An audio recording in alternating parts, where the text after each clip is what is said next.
Hi guys, welcome to my channel MateABC English, and today we're going to teach you how to construct the trigonometric functions by using calculus. So let's get started.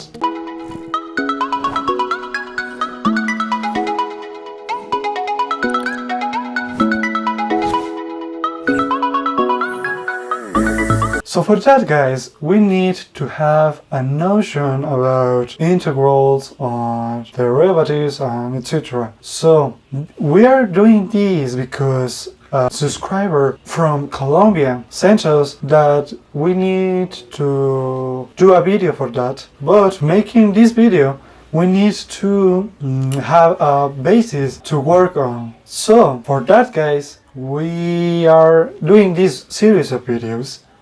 So we have from our basic knowledge that the area of a circle equals P times the radius squared. So in this case guys, if we are doing the radius equals 1, we have that the area of this circle equals pi. So translating this basic knowledge to the integral, we will have the following.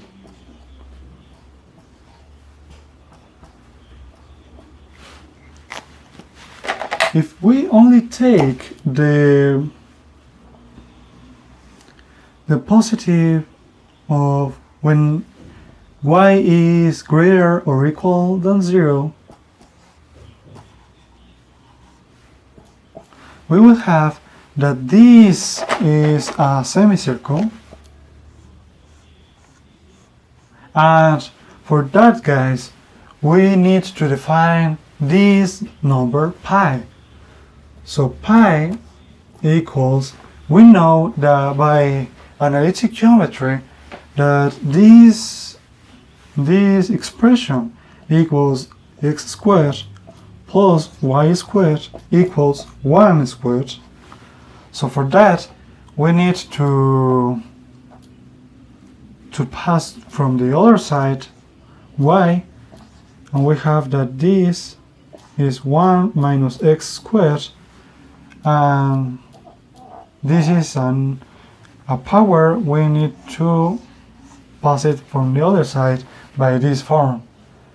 So this function equals x,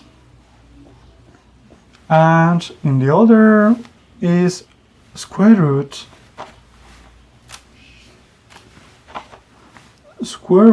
of 1 minus x squared. So for that guys, we need to define pi. So pi, in this case, if the radius is 1, we will have that this area equals pi divided by 2.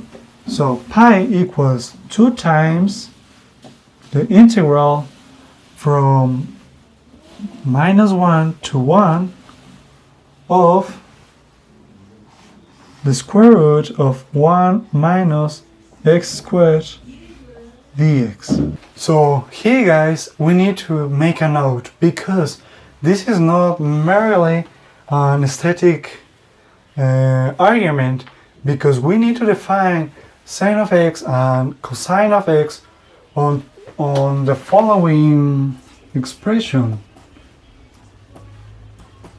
That's why we need to define as this form. So thank you guys for watching this video. Like, comment, and subscribe to this channel, MateABC English. So I hope you guys to see you on my next videos. Bye!